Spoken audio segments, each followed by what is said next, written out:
প্রতিটা রুহু, প্রতিটা মানুষ মালাকুল মাউতকে দেখতে পায়। আপনিও দেখবেন, আমিও দেখব। মুমিনদের কাছে এসে মালাকুল মাউত একজন যুবকের বেশে সাদা ধবধবে জুব্বা পরে সুগন্ধি মেখে মুমূর্ষু ব্যক্তির শিয়রে বসে বলে, ইয়া আইয়াতুহান নাফসুল মুতমাইন্না, হে প্রশান্ত আত্মা, উখরুজি ইলা মাগফিরাতুল্লাহি ওয়া রিদওয়ানি, আল্লাহর ক্ষমা আর দয়ার দিকে বের হয়ে আসো। বলা মাত্রই মুমিনের আত্মাটা স্মুথলি বের হয়ে আসে। কাফান মিন আকফানিল জান্নাহ, হানুত মিন হানুতিল জান্নাহ, জান্নাত থেকে আনা সুগন্ধি কাফনের মধ্যে পেঁচিয়ে তিনি রূহটাকে নিয়ে ইল্লিনে চলে যায়। সরাসরি দেখে মালাকুল মাউতকে। আর যারা ইসলাম বিরোধী, কোরআন বিরোধী, তাদের সামনে এসে মালাকুল মাউত ত্রাস সৃষ্টি করে। আগে ধমক। হাইওয়েতে মাঝে মাঝে ডাকাতি হয় না? বাসগুলোর মধ্যে যখন ডাকাতি হয়, বাসে থাকে 50 জন, ডাকাত ঢুকে 5 জন। এই 5 জনের ভয়ে সবগুলো পেশাব করে দেয়, কারণ ত্রাস সৃষ্টি করে। এসেই চাইনিজ কুড়াল দিয়ে আগে কুবায় দেয় 4-5 জনের। রক্ত দেখে কি দেওয়ার সব আগে রেডি করে রাখে। মালাকুল মাউত এসে কাফের, নাস্তিক, মুশরিকদের সামনে সেরকম একটা ত্রাস সৃষ্টি করে। ভয়ে লোকটা কাঁপতে থাকে। ওর কাছে ভদ্র ভাষায় কথা বলে না, সুন্দর জামা পরে আসে না, কালো কুচকুচে চেহারা, ভয়ঙ্কর একটা রূপ নিয়ে, আকৃতি নিয়ে ইসলাম বিরোধীদের মাথার সামনে আসে। দুর্গন্ধযুক্ত চেহারার দেহ নিয়ে ধমক দিয়ে বলে, ও পাপাত্তা, ইয়া আইয়াতুহান নাফসুল খাবিসা উখরুজি ইলা গাদাবিল্লাহ, হে পাপাত্তা, আল্লাহর রাগ, ক্রোধ আর গজবের দিকে বের হয়ে আয়। মুমিনের আত্মা বলার সাথে সাথে যেমনি মুমিনের দেহ থেকে বের হয়ে জান্নাতি কাফনের ভেতরে ঢুকে, কাফেরদের আত্মাও কি এরকম তাড়াতাড়ি বেরোতে চায় নাকি? কাফেরদের আত্মা বেরোতে চায় না। ডানে দৌড়, বায়ে দৌড়, সামনে দৌড়, পেছনে দৌড়, আহা, দৌড়াদৌড়ি করে। মালাকুল মাউত এটাকে টেনে হিচড়ে, একটা জীবিত ছাগলকে জবাই না করে তার চামড়া উল্টার দিকে টেনে হিচড়ে বের করলে ছাগলটা যত কষ্ট পায়, এর সে কম 70 গুণ বেশি কষ্ট দিয়ে কাফের, মুশরিক আর গাদ্দারদের রূহ কবজ করা হয়। আল্লাহ এই পরিস্থিতি থেকে তুমি আমাদের বাঁচাও। মুমিনদের রূহ যেমনি কবজ হয়, ওইভাবে রূহ কবজের ব্যবস্থা করে দিও। ইমানের মৃত্যু নসিব করে দিও, শাহিদি মৃত্যু নসিব করে দিও। আমাকে শহীদ করে সেই মিছিলে শামিল করে নিও, যে মিছিলের নেতা মীর হামজা, খোবায়েবে খাব্বাব, আল্লাহর কাছে ছিল অতি প্রিয়, শামিল করে নিও। আমাকে শহীদ করে সেই মিছিলে শামিল করে নিও। পড়েন আমিন। আর জোরে পড়েন আমিন। তার মানে বিমান দুর্ঘটনায় হোক, কিংবা লঞ্চ ডুবিতে হোক, কিংবা আগুনে পড়ে হোক, কিংবা আত্মঘাতী হামলায় হোক, যে যেখানেই মারা যায়, কবরের 3টা প্রশ্ন তার জন্য আছে না নাই? ইসলাম বিরোধীদের জন্য প্রশ্ন 3টা, আপনারা যারা মুমিন তাদের জন্য 4টা, আপনাদের জন্য একটা বেশি। আলহামদুলিল্লাহ কোন? কবরে এসে প্রথম প্রশ্ন করবে, মুনকার নাকির যখন চলে আসবে, 40 কদম যখন আত্মীয় স্বজনরা লাশটাকে কবরের মধ্যে দিয়ে 40 কদম চলে যায়, তখনই ফেরেশতা চলে আসে। আহা, শেষ, সব শেষ। এসেই পরীক্ষা শুরু। মার রব্বুক, তোর রবের নাম কি? চিল্লায় বলেন, আমাদের রবের নাম কি? আমরা বলবো রব্বি আল্লাহ, আল্লাহ আমারে রব। দমে দমে তনু মনে তারি অনুভব। পড়েন, আল্লাহ আমারে রব। তোমার দুনিয়াতে আমি যেদিকে তাকাই, অথই নিয়ামতে ডুবে আছি সবাই। পাখপাখালির গানে শুনি তসবিহ কলরব, তসবিহ কলরব, আল্লাহ আমারে রব। প্রথম প্রশ্ন, তোমার রব কে? আমরা বলবো আমাদের রব আল্লাহ। দ্বিতীয় প্রশ্ন, ওমা দীনু, তোমার ধর্মের নাম কি? আমরা কি বলবো? তৃতীয় প্রশ্ন, বিশ্বনবীর চেহারা দেখিয়ে বলা হবে, আতারিফু হাদার রাজুল, এই লোকটারে চিনো নাকি? আমরা বলবো চিনি, আমাদের প্রাণের নবী, ঠিক কিনা? চাঁদের চেয়ে সুন্দর তুমি নবী আমার কামলিওয়ালা, দু জাহানের বাদশাহ তুমি প্যারা নবী সাল্লে আলা, চাঁদের চেয়ে সুন্দর তুমি নবী আমার কামলিওয়ালা, ঠিক কিনা? তিনটা প্রশ্নের যথাযথ উত্তর যখন দিয়ে দিলেন, আপনার জন্য অতিরিক্ত আরেকটা প্রশ্ন করা হবে, ওয়ামা ইলমুক, তোমার নলেজ কি? তিনটা প্রশ্নের উত্তর যে তুমি করতে পারলা, কিভাবে পারলা, কেমনে জানলা? নকল করে বলছো নাকি জেনে বুঝে আসছো? নকল হয় না? এখন তো পরীক্ষা চলতেছে বোধহয়। কি পরীক্ষা? এসএসসি পরীক্ষা। নকল হয়? কৃষ্ণপুরে নকল নাই না? এখন মনে হয় এগুলো একটু কমছে। একটা সময় ছিল অনেক নকল হইতো।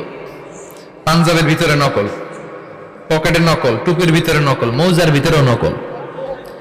এমনকি মেয়েরাও নকল করে পরীক্ষার হলে আসে না নাই? স্কেলের মধ্যে লিখে নিয়ে যায়, হাতের মধ্যে লিখে নিয়ে যায়, ওড়নায় লিখে নিয়ে যায়, কাপড়ে লিখে নিয়ে যায়, আসে না নাই? ফেরেশতারা বলবে নকল করছো নাকি? কেমনে জানলা? তিনটা প্রশ্নের উত্তর তুমি কেমনে বললা? আল্লাহ তোমার রব, ইসলাম তোমার ধর্ম, এই লোকটা বিশ্বনবী, কেমনে চিনলা? আপনাকে তখন বলতে হবে আমি কোরআন থেকে শিখেছি, আমি হাদিস থেকে শিখেছি, আমি ইসলাম জেনে বুঝে মেনেছি, আমি আন্দাজে কোথাও ঘুরি নাই। চিল্লা এখন ঠিক কিনা? আপনাকে বলতে হবে, এজন্য শিখতে হবে, প্রতিনিয়ত ইসলাম সম্পর্কে জানতে হবে, আখের গোছাতে হবে, জীবনটাকে আলোকিত করতে হবে। চিল্লায় বলেন ঠিক কিনা? চারটা প্রশ্নই যখন হয়ে গেল, ফেরেশতারা বলবে আহলান ওয়া সাহলান ওয়া মারহাবান বিক, খোশামদেদ, কংগ্রাচুলেশন, খোশামদেদ, কংগ্রাচুলেশন, সব প্রশ্নের উত্তর তুমি পেরেছো। ফায়ুফসাহু লাহু কবরুহু ৭০ যিরান, আপনার কবরটারে ৭০ হাত লম্বা করে দেয়া হবে। ওয়া ইফতাহু লাহু বাবুন ইলাল জান্নাহ, আপনার কবর থেকে জান্নাতের দিকে দরজা খুলে দেয়া হবে। ওয়া ইলবাসু মিন লিবাসি আহলিল জান্নাহ, জান্নাতের দুইটা রেশমি কাপড়ের পোশাক এনে আপনারে পরিয়ে দেয়া হবে। আর বলা হবে নাম কানাও মিলা আরুস, ঘুমাও, sleep, you should get some sleep now, তোমাকে লম্বা সময় পাড়ি দিতে হবে, ঘুমাও। কানাও মিলা আরুস, যেমনি বর বাসর রাতে আরামসে ঘুম দেয়, বাসর রাতে যেমনি বর কনেকে নিয়ে মধুর ঘুম দেয়, তুমিও ঘুমাও, কেউ তোমার ঘুম ভাঙবে না। মালাক ইসরাফিলের, কিয়ামতের জন্য ইসরাফিলের সিংহায় যে ফুৎকার আছে, ওই ফুৎকার ছাড়া কোনো কিছুই তোমার ঘুম ভাঙাতে পারবে না। আলহামদুলিল্লাহ পড়েন। আল্লাহ আমরাও যেন চারটা প্রশ্নের উত্তর দিয়ে লম্বা একটা ঘুম দিতে পারি, পড়ে না আমিন। ওয়াম্মাল কাফির ওয়া আহলুশ শিমাল, আর ইসলাম বিরোধী যারা, তাদের সামনে আসবে মালাকান আসওয়াদান আজরাকান, কৃষ্ণ বর্ণের দেহ, নীলাভ বর্ণের দুটো চোখ, গায়ের রং কালো, চোখের রং নীল। দেখতে কেমন লাগে? আলিফ লাইলার ভূতের মতো। কথা কন? গায়ের রং কালো, চোখের রং নীল। ফেরেশতা দুইটা আসবে, এসে ত্রাস সৃষ্টি করবে, এসে বলবে বল তোর রবের নাম কি? মার রব্বুক। ইসলাম বিরোধী মুশরিক, কাফের, নাস্তিক এরা বলবে আমি জানি না আমার রবকে, আমি জানি না, আমি তো আজীবন শুধু চেয়ার করেছি, মদ খেয়েছি, আমি ধর্ষণে সেঞ্চুরি করেছি দুনিয়ার বুকে, আমি টেন্ডারবাজি করেছি, চাঁদাবাজি করেছি, আমি মাস্তানি করেছি, আমার দাপটে এলাকার ইসলাম প্রিয়রা বাসায় ঘুমাতে পারে না। আমি ছিলাম টেন্ডারবাজ, আমি ছিলাম গডফাদার, সন্ত্রাসীদের লিডার, আমি ছিলাম ডন 1 2 3 সব, আমি ছিলাম ডনের ডন, আমি ছিলাম মাস্তান, রংবাজ, রব টপ কি আমি তো জানি না। লাদ্রি লাদ্রি, আমার জিজ্ঞেস করো না। আবার প্রশ্ন করা হবে ওয়ামা দীনুক, তোর ধর্মের নাম কি? বলবে লা আদরি, আমার কোনো ধর্ম নাই, আমার কোনো ধর্ম নাই, আমি শুধু মৌজ মাস্তিতে ছিলাম, আমি আনন্দ ফুর্তি করেছি, ইসলাম নিয়ে আমার মাথা ব্যথা ছিল না, আজীবন ইসলামরে আমি বাস দিয়েছি। চিল্লায় বলেন ঠিক কিনা? ইসলাম বিরোধীদের সাথে ছিল আমার চলাফেরা, আমার সব সাঙ্গপাঙ্গ ছিল গুন্ডা বদমাশ, ইসলাম বিরোধী। রব কি, ইসলাম কি, এগুলো আমি জানি না, আমার এগুলো জিজ্ঞেস করো কেন? ধর্ম কি আমি জানি না, আমি কিচ্ছু মনে করতে পারছি না। 3 নাম্বার প্রশ্ন করা হবে আচ্ছা আরিফ হাদার রাজুল, দেখো তো এই লোকটারে চিনো কিনা? কয় না, চিনি না, তবে মনে হয় এই লোকটারে দুনিয়ার বুকে আমি গালি দিতাম, এই লোকটার বিরোধিতা করতাম, ব্লগের মধ্যে এই লোকটার ব্যাপারে কুৎসা রটনা করতাম, এই লোকটার কার্টুন বানিয়ে আমি হিংসা ছড়িয়ে দিতাম, এই লোকটার ব্যাপারে আমি এলাকার মধ্যে অপপ্রচার চালাতাম।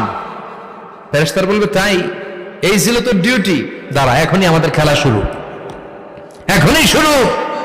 ফায়ুতরাকু বিমাতারিক মিন হাদিদ, লোহার একটা হাতুড়ি দিয়ে মাথা থেকে পা পর্যন্ত পিটানো হবে, পিটিয়ে ওর গোশতের হাড্ডিগুলোকে থেতলে ফেলা হবে। ওয়ায়ুকালু লিল আরদি ইলতাইমি, কবরের দুই পাশের মাটিরে বলা হবে এবার দুই দিক থেকে তোরা চাপ দে। চাপ দেয়া হবে, ধাক্কাধাক্কি করেও সে সুবিধা করতে পারবে না। মাটি আস্তে আস্তে আস্তে আস্তে দেহের দুই দিকে লেগে এমন জোরে দুইটা চাপ দিবে, ফাতাখতালিফা আদলাউহু, তার ডান পাশের পাজরের হাড্ডি বাম দিকে ঢুকে যাবে, বাম দিকের হাড্ডি ডানে চলে যাবে। বিশ্বনবী বললেন এই হাতুড়ি দিয়ে পিটানোর শাস্তি, কবরের চাপ দেওয়ার শাস্তি চলতেই থাকবে হাত্তাল কিয়ামা, কিয়ামত পর্যন্ত। আল্লাহ কবরের শাস্তি থেকে আমাদের বাঁচাও। আমরা এই আযাব পেতে চাই না, আমরা যেন ঠিকভাবে কবরের 4টা প্রশ্নের উত্তর করে দিয়ে লম্বা ঘুম দিতে পারি। আল্লাহ তুমি তৌফিক দাও। এজন্য আল্লাহ বললেন, গোলাম দুনিয়া নিয়ে পাগল হয়ে থেকো না।